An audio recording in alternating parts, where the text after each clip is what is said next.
closing blinds.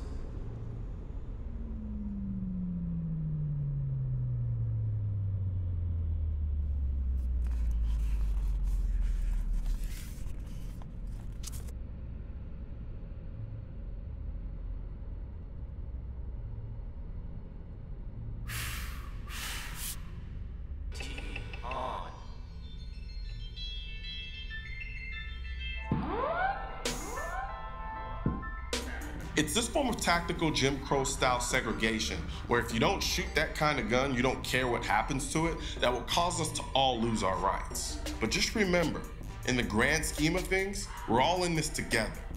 So stand, fight, and have fun.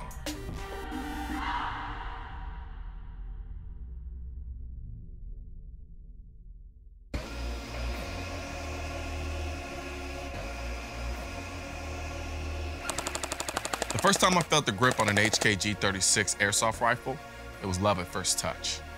It was like gripping the Alcantara suede steering wheel of a Lamborghini Gallardo Superleggera. The buttstock felt like it was biomechanically fused to the crease of my shoulder.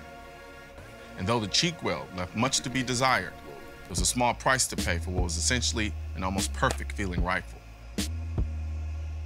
I could barely contain myself as I anticipated what it would be like to fire this gun. So I dropped the safety, slowly wrapped my finger around the trigger, relaxed, and slowly pushed the trigger to the rear. I could hardly contain my excitement as I fired round after round after round. Hearing the sounds of the pellets whipping through the air like oversized spitballs made me even more excited. The recoil was so negligible that if I didn't see the pellets leave their mark on the target, I would have swore the gun stopped working. For a second, I felt like Hickok 45 shooting still targets like he used to before they took his guns away for our safety. I could almost smell the gunpowder when I engaged in rapid fire. It was incredible. Is this the future we want? Forced to watch airsoft reviews? I have nothing against airsoft, but we're closer to that future than we've ever been in our history. If you give a mouse a cookie, he's gonna ask for a glass of milk. When you give him the milk, he'll probably ask for a straw. When he's finished, he'll ask for a napkin. Then he'll want to look in the mirror and make sure he doesn't have a milk mustache. When he looks in the mirror, he might notice his hair needs a trim. Then he'll look in the mirror and make sure he doesn't have a milk mustache. When he looks in the mirror, he might notice his hair needs a trim. So he'll probably ask for a pair of nail scissors. When he's finished giving himself a trim, he'll want a broom to sweep up. He'll start sweeping, and he might get carried away and sweep up every room in the house. Give me that! Give me that! See, this is how anti-gunners will come for our guns. They're playing chess by slowly and methodically making this place gun-free, limiting this magazine, banning this ammo, extending background checks just a bit. And we're like a bunch of 10-year-olds playing checkers, only yelling and screaming when they try to do something overt, not realizing while we're mad and distracted about those things, they're quietly passing gun control measures that inevitably turn into a mountain of legislation banning every gun that we know of except for, well, this airsoft gun. As long as we keep telling ourselves no one's coming for our guns, this will be our future. You wouldn't let a criminal sell you an alarm system. Why would you let anti-gunners sell you on more gun control?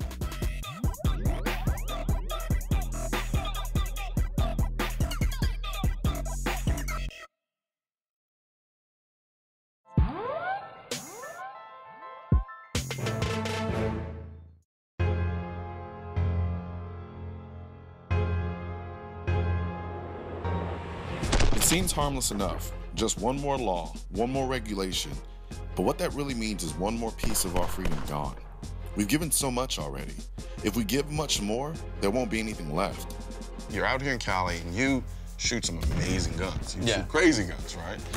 And I've watched you within a couple of days I've been here jump through so many hoops, have to deal with so much garbage that literally in Texas, I just wake up and I'm like, hey, let's go throw this in the car, throw this in the truck, and go out and do what I have to do. But for you, it's literally like, it's a song and dance every time you have to do something. You being here, riding in the truck with me, arriving to the studio and everything, and then seeing how much time I spend on the phone with the Department of Justice it's crazy. Like I've never talked to the Department of Justice. Well, man, I should have a red phone too.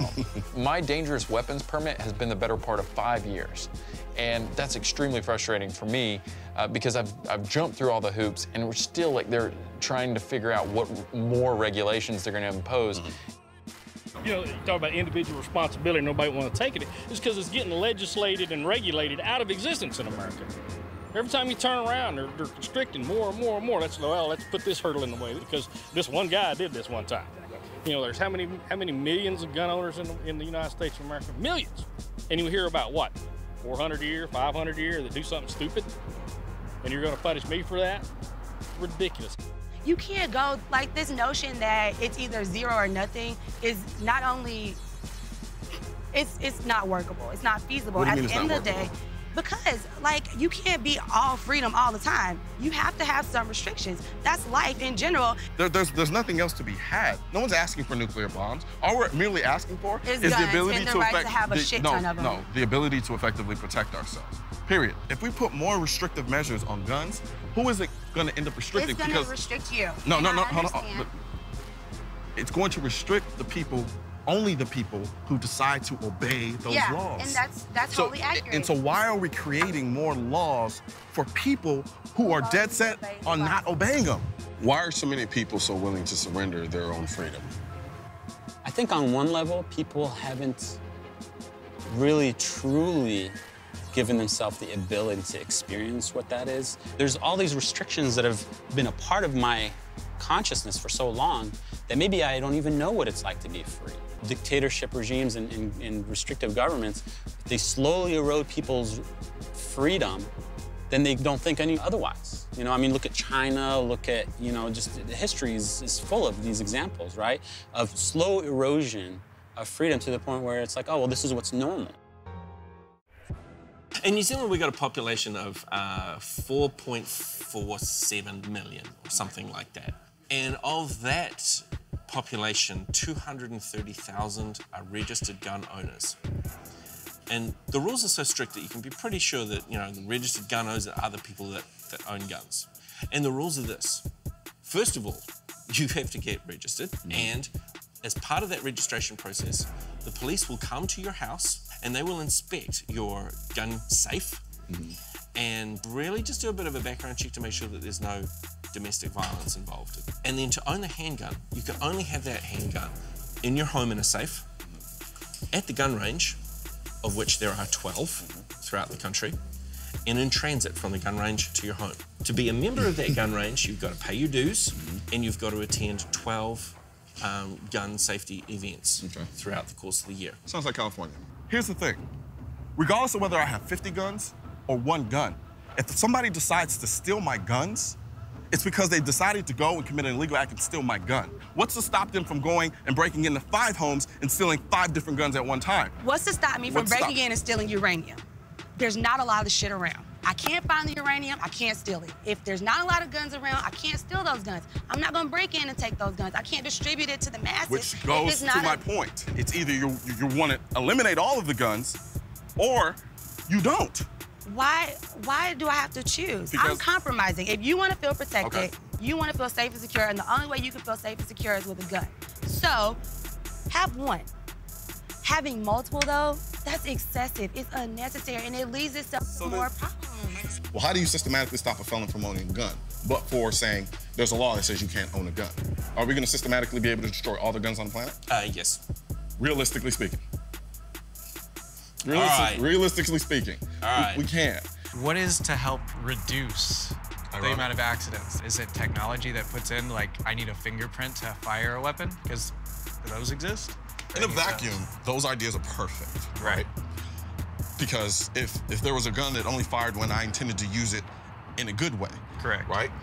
Those would be, that would be awesome. Yeah. Unfortunately, we don't live in a vacuum. We're not there yet. We're not.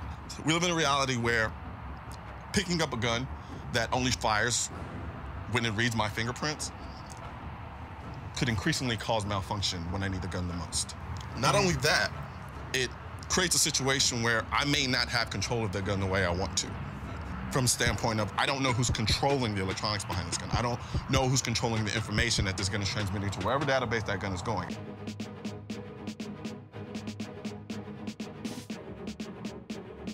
I think really what it comes down to is that people are afraid.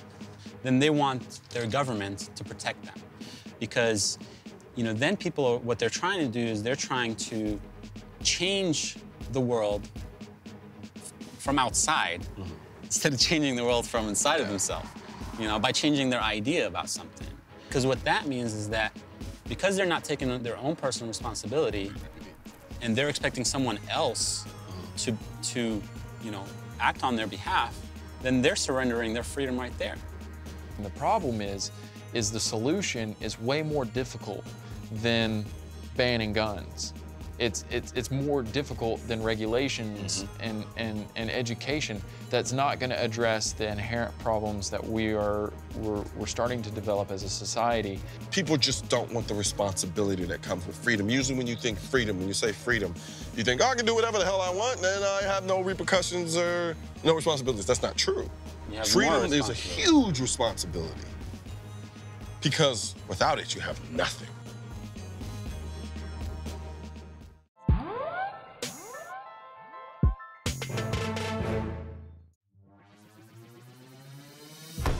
When I first got into guns, I acquired a good number of them in a short period of time. Before I looked up, I had handguns, a rifle, and a shotgun. However, one thing was very certain. I never wanted to experience what it felt like to shoot a person. If I went my whole life never needing to pull a gun, I will die a happy man. But I had this incredible itch to get out and run my handguns and rifle and shotgun all at the same time. Going to the range held me over, but it felt a little empty. I wanted to shoot my guns with a purpose, without the restriction of a typical range. IDPA was great, but it only incorporated the handgun. I wanted something a bit more dynamic that involved moving, shooting, and transitioning to different guns. I did some searching and happily discovered 3-gun. Just like that, I had a rifle, a handgun, and shotgun, and I had a place to shoot exactly the way I wanted at the time. But when you stop and think about it, there are extremely, and I mean extremely few places outside of the US where people can shoot like this. Not because they don't have the resources, but because they don't have the right. Other countries look at our access to guns and shooting in disbelief like they let you all own and shoot those things. In reply, I say yes, because in my country, I have more rights than you. To those of us living in this great country we call America, let us not take for granted the freedoms that we enjoy. Because there's a world of people out there who envy what we have, and a group of people within who would take those freedoms away at a moment's notice. So be thankful, be grateful, but most importantly, be vigilant.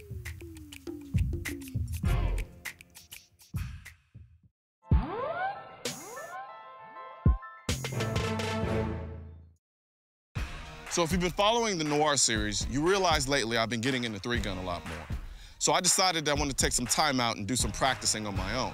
So let's talk about the course that I'm going to be running. I'm going to start out from about 50 yards with the AR-15, and I'm going to take 6 shots at the pie plates. After that, I'm going to take the rifle, put it back in the barrel, sprint 50 yards. I have 10 clay pigeons set up on pikes down there where I'll take the JM Pro Series shotgun and shoot at those targets. Once I complete those targets, I dump the shotgun back into the barrel, sprint about 5 to 10 yards, where I have 10 falling still targets that I'm going to take down with my Glock 34. Let's run the course and see how I do.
Okay.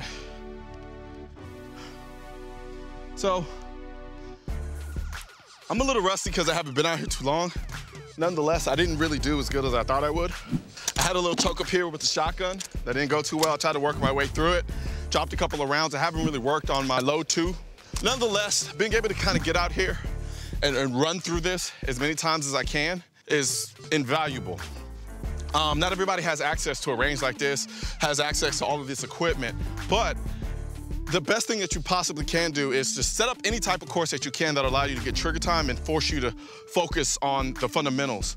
I am not a three-gunner. I'm getting into it. However, I can think about a lot of things that come into play from the other types of styles of shooting that I've done and can incorporate them. Either way, above and beyond all of those things, it's just fun to get out here, be in nature, and to be able to compete against yourself. So with that being said, I think I'm gonna set this thing up again, run it, and see what I do time-wise.